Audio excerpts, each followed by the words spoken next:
Hey everyone, and welcome back. So for the past few months, we have seen a few different estimates coming out from the Congressional Budget Office, as well as some different sources giving us sort of a deadline of when we must raise the debt ceiling. So right now, actually at the beginning of the year, we already reached the debt ceiling, but the Treasury Secretary Janet Yellen has been able to use these extraordinary measures to continue paying off our current obligations, both the principal as well as the interest of all the debt that we currently have.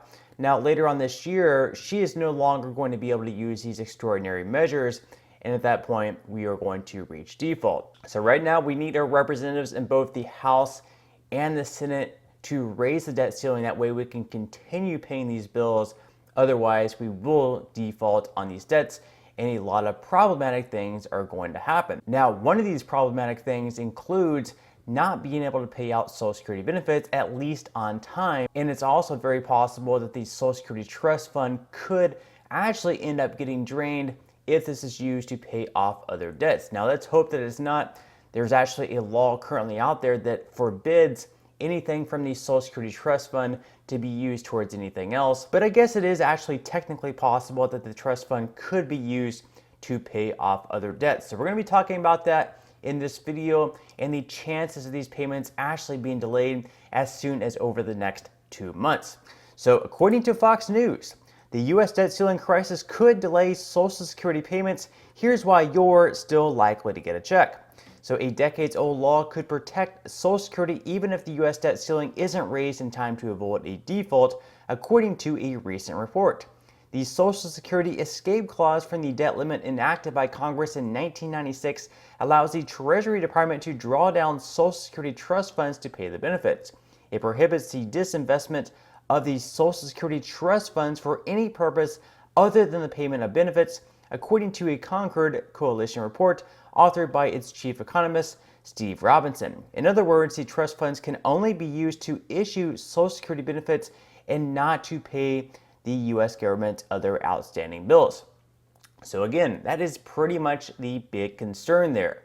If the Social Security Trust Fund is being used to pay off the other bills that the federal government has, then the trust fund is going to sink even further, and it may just completely run out where we're not able to pay out any benefits. And that's pretty much the big concern right now. That's why they're trying to seek out Social Security reform right now, because current estimates have the Social Security Trust Fund completely drained by, let's say, like 2032 or 2033, where at that point there's going to be a 20% cut in benefits where we're not able to pay out full benefits. So obviously this would be very concerning. This trust fund would be drained even further if it's being used to pay off other government obligations. So that's something that we definitely don't want. The article goes on to say that, quote, given the current balance in the Social Security Trust Fund at $2.8 trillion, the government would be able to ensure the payments of Social Security benefits and fund the rest of the government as well for a considerable period of time without increasing the debt limit. As long as there is a positive balance in the Social Security Trust Funds, the Treasury Secretary has both the authority and the obligation to pay Social Security benefits. And of course, they're also giving us a deadline here for when Treasury Secretary Janet Yellen may no longer be able to use these extraordinary measures to continue paying off our debts. They give us a date of June here, although the CBO has actually predicted anywhere between July through September. So according to the CBO, we will have just a few more months than the estimate here. So it says the U.S. government could default by June. The U.S. hit its $31.4 trillion debt limit on January 19th of this year, but the Department of the Treasury has been undertaking a set of extraordinary measures to help the government service its debt, Secretary of the Treasury Janet Yellen said in a letter to Congress. The Treasury has calculated that those measures would be sufficient through early June. If Congress fails to raise or suspend the debt limit before June, the federal government would run out of money to pay all its obligations. That includes the $90 billion monthly Social Security payments made to 65 million recipients, according to the National Committee to Preserve Social Security and Medicare. Medicare and Medicaid payments could also be delayed. So once again, that is another concern there. If these payments are delayed, I mean, imagine if you're supposed to receive your payment on, let's say, like June 15th, for example, and it doesn't come until June 30th, well, you might have bills due on June 20th, for example, like your credit card statement might be due like on June 20th, June 21st.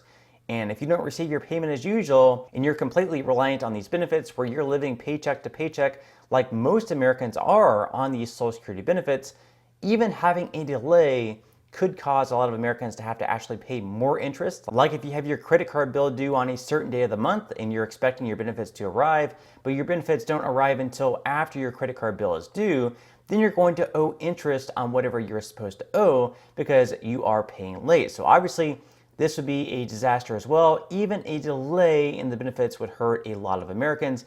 And of course, like I mentioned, a lot of Americans rely on these benefits. How are they going to pay for their groceries? How are they going to pay for the rent and other bills coming up if these payments are delayed? So of course, with that said, it's going to be extremely important that Republicans and Democrats come together to raise the debt ceiling. Whatever that has to be, they absolutely need to get this done. So according to Business Insider though, Kevin McCarthy says he's very concerned he won't reach a deal to raise the debt ceiling because Biden never wants to meet. He says it's not easy to be the Speaker of the House, Kevin McCarthy, right now. For months, he has been trying to reach a deal with Democrats to raise the debt ceiling and keep the U.S. on top of paying its bills before the country defaults, an unprecedented economic catastrophe that could happen as soon as July. He's remained true to his stance that Republicans will not agree to a clean debt ceiling deal and that his party should use it as leverage to achieve spending cuts on Democratic priorities. So basically the deal here is that in order for Republicans to raise the debt ceiling, in order for Republicans to agree to raise the debt ceiling, the Democrats must agree to some spending cuts. The Democrats, including Joe Biden, are saying we are not going to cut any spending. We are going to raise the debt ceiling without cutting any spending. But weeks have dragged on and McCarthy has made no progress towards the deal, while President Joe Biden has been adamant he will not negotiate with the Speaker over pairing spending cuts with raising the debt ceiling. Congress passed a clean spending cut spree debt ceiling increase 3 times under former President Donald Trump. The stalemate has McCarthy worried. McCarthy said, "I sat down with the president on February 1st and the president never wants to meet. I'm very concerned about the debt ceiling. I want to make sure we don't have conflict." But with neither side apparently willing to budge, conflict is on the horizon. McCarthy told reporters earlier this week that he's never going to move a bill that just raises the debt ceiling, but that's exactly what Biden wants. And he thinks that any discussions on a budget and spending cuts should be separate from the debt ceiling. The lack of progress among Republicans even has some centrist Democrats willing to step in. As Politico reported, some of those Democrats are working with GOP lawmakers to craft an emergency plan to raise the debt ceiling, but details have not yet been released, and it's unlikely to make much progress given it would undermine Democrats' strict message that the debt ceiling should be raised cleanly. Regardless of the secret plan some lawmakers are concocting, the way most Democrats see it is that there is no other option aside from a debt ceiling increase, no strings attached.